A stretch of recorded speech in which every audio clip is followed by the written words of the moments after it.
Hi, it's Pastor Paul L. Anderson here at the Fountain of Raleigh Fellowship, where we believe God's blessings never stop flowing. It is Triumphant Thursday. As we look and see all the things that have happened in our world and all the current events, we know that God triumphs over it all. We see what's happening over in Europe. We have heard and we've seen about these terrible tornadoes that have hit in the Midwest, and we're praying for everybody. We've seen what has happened out there with those military situations of men and those who are on that chopper who died.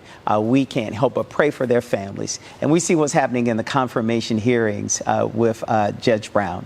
We have to pray. The Bible teaches us to pray without ceasing.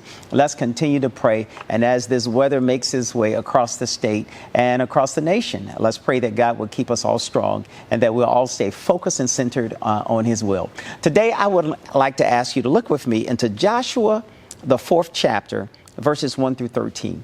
Very powerful text. This is where we find out that the children of Israel, God has blessed them. They're now crossing over the Jordan. Remember, Moses has now died. Joshua is their new leader. When the Israelites crossed over the Red Sea, they made a memorial to remind themselves of where God had brought them from. So now Joshua's in leadership. Joshua does just as God has instructed him, as Moses did.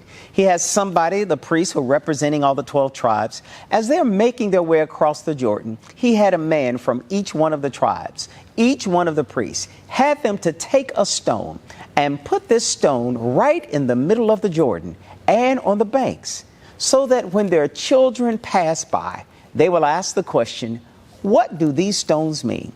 It is important in all of our lives to find out, what do these stones mean? We find out throughout history, we have stones that leave us remembrance and reminders of what has happened. There are all sorts of stones that we can find out in every cemetery where graves are marked. They have what is known as a tombstone. It gives us the person's name. It gives us the birth date. It gives us the death date.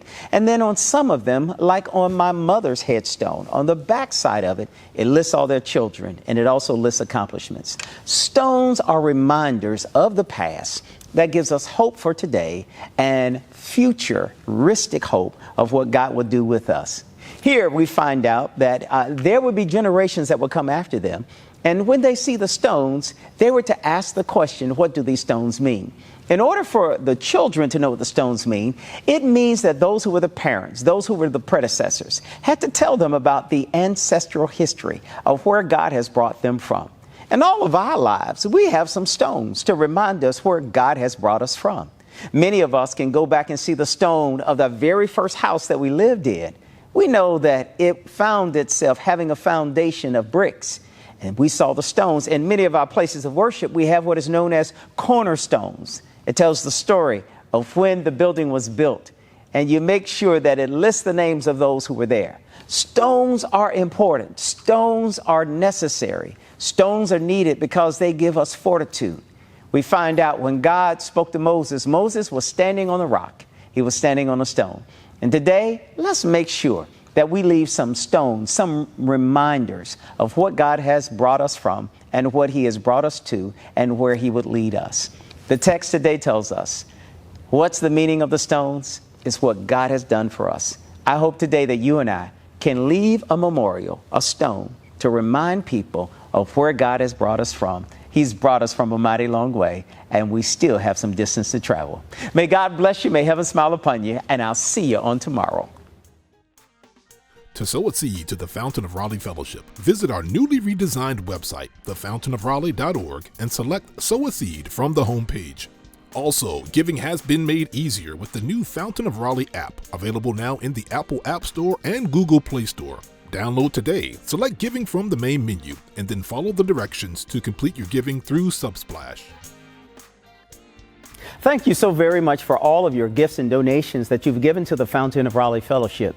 We thank you for what you've done in the past, what you're currently doing, and what you will do in the future.